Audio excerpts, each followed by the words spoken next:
মাছ, মাংস, সবজি খেতে, খেতে যখন একঘেয়েমি লাগে তখন একটু ব্যতিক্রমী তরকারি খেতে খুব ভালো লাগে। তেমনি একটা ডিমের রেসিপি আপনাদের সাথে শেয়ার করছি। এই রেসিপিটা খেতে খুবই মজার হয়েছিল। এই রেসিপির জন্য ডিম সিদ্ধ করে নিয়েছি আর মাঝখানটা টুকরো করে নিয়েছি। সবসময় তো আস্ত ডিম রান্না করি, আর কেটে ডিম রান্না করলে রেসিপি খুবই মজার হয়। ডিমগুলো ভেজে নিচ্ছি। সামান্য একটু লবণ আর হলুদ দিয়েছি। ডিমগুলোকে একটু দাগ লাগিয়ে উল্টে পাল্টে ভেজে নেব। আস্তে আস্তে উল্টিয়ে দিব যেন কুসুমগুলো ভেঙে না যায় বা খুলে না যায়।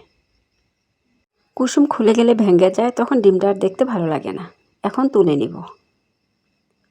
এই তেলের মধ্যে পেঁয়াজ কুচি, আলু কুচি একসাথে দিয়ে দিচ্ছি। আপনারা চাইলে পেঁয়াজ কুচি, আলু কুচি সমান সমান নিতে পারেন, এমনকি আলু কুচি একটু বেশিরভাগ রাখতে পারেন, পেঁয়াজ একটু বেশি দিতে হবে। তারপর হলুদ আর লবণ দিয়ে অনেকক্ষণ ভেজে নিব। মরিচটা একটু পরে ব্যবহার করছি, কারণ মরিচটা আগে আগে দিলে পুরাকর ঝাঁঝালো হয়ে যাবে। এই জন্য মরিচটা ভাজার পর দিয়েছি। তারপর দিয়ে দিলাম জিরার গুঁড়া, রসুন বাটা। আরও কিছুক্ষণ ভেজে নেব। আলুগুলো একদম ভাজা ভাজা করে ভেজে নেব দাগ লাগিয়ে। অনেকে মশলা কষানোর মধ্যে সরাসরি আলু কুচানোগুলো ফেলে দিয়ে কষিয়ে নেয়, ওইটা একরকম মজা, আর এইভাবে ভেজে রান্না করলে একরকম মজা। আলুগুলো ভাজা হয়ে গেছে, একটা টমেটো কেটে দিলাম আর পরিমাণ মতো ঝোল দিয়েছি। তারপর ভেজে রাখা ডিমগুলো দিয়ে দিলাম আর কিছুক্ষণের জন্য ঢেকে দিব। ঢাকনা উঠিয়ে নেড়ে চেড়ে দিব।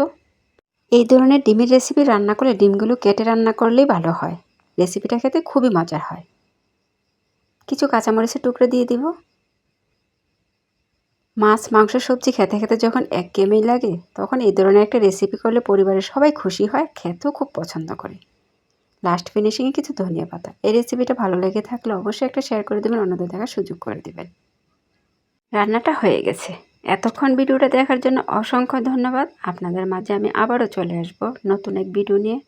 ততক্ষণ সবাই ভালো থাকবেন, আমার জন্য বেশি বেশি দোয়া করবেন যেন নতুন নতুন ভিডিও উপহার দিতে পারি। সবার জন্য দোয়া, শুভকামনা। আল্লাহ হাফেজ।